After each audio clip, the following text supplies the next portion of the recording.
സാധാരണ രാത്രിയത്തെ ഫുഡിനെ വൈകുന്നേരം തന്നെ കഴിക്കും, പക്ഷെ ഇന്ന് തിരക്ക് കാരണം എനിക്ക് കഴിക്കാൻ വേണ്ടിയിട്ട് പറ്റിയില്ല. അങ്ങനെയാണ് സാൽമയിലുള്ള ബൂഹസൻ ഗ്രില്ല് എനിക്ക് ഓർമ്മ വന്നത്. നല്ല ഒന്നാം തരം ടേസ്റ്റി അൽഫാം കിട്ടുന്ന സ്പോട്ടാണ് കേട്ടോ ഇത്. എല്ലാ ദിവസവും ഉച്ചക്ക് 12 മുതൽ രാവിലെ 3 മണി വരെ ബൂഹസൻ ഗ്രില്ല് ഓപ്പൺ ആണ്. സ്ട്രീറ്റ് വ്യൂ കണ്ട് പുറത്തും അതുപോലെ തന്നെ അകത്തും ഇരുന്ന് കഴിക്കാനുള്ള സൗകര്യം. നല്ല നീറ്റ് ആൻഡ് ക്ലീനോട് കൂടിയുള്ള ഫുഡ് തന്നെയാണ് കേട്ടോ ഇവിടത്തേത്. പൊതുവെ സലാഡ് എനിക്ക് നല്ല ഇഷ്ടമാണ്. ഇവിടുത്തെ സലാഡ് ആണെങ്കിൽ ഒരു രക്ഷയും ഇല്ല കേട്ടോ. പിന്നെ ഈ ജോലിക്ക് ഇവർ അഫ്ഗാനികൾ തന്നെ മാസ്റ്റർ ഡിഗ്രി എടുത്തവർ. ഒരുപാട് ഐറ്റംസ് ഇവിടെ ഉണ്ടെങ്കിലും ഇവിടുത്തെ മെയിൻ ടേസ്റ്റി ഐറ്റം അൽഫാം തന്നെയാണ്. ഫാമിലിയുമായിട്ട് പോകുന്നവർക്ക് ഇരിക്കാൻ അത് പ്രത്യേകമായ സൗകര്യവും അവിടെ തന്നെയുണ്ട്. ഈ ലൊക്കേഷൻ വരുന്നത് സാൽമിയ ബ്ലോക്ക് 10 ഒമാൻ സ്ട്രീറ്റിലാണ്.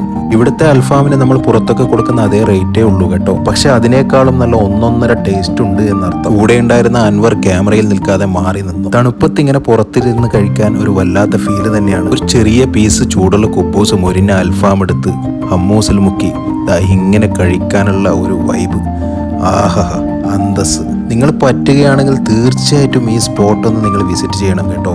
ഫുഡൊക്കെ മാഷാഅല്ലാഹ് വളരെ ആസ്വദിച്ച് തന്നെ ഞങ്ങൾ കഴിച്ചു. ഒരുപാട് ഞാൻ അൽഫാം കഴിച്ചിട്ടുണ്ടെങ്കിലും ഇത്ര ടേസ്റ്റി ആയിട്ടുള്ള ഒരു അൽഫാം കഴിക്കുന്നത് ഇതാദ്യമായിട്ടാണ്. ഞങ്ങൾ രണ്ടുപേരും കൂടെ ഇത്രയൊക്കെ കഴിച്ചിട്ടും 2.5 ദിനാർ മാത്രമേ ഞങ്ങൾക്കായിട്ടുള്ളൂ. അപ്പോൾ മറക്കണ്ട കേട്ടോ, എൻ്റെ വീഡിയോ ഇഷ്ടപ്പെട്ടാൽ ഒന്ന് സബ്സ്ക്രൈബ് ചെയ്യൂ.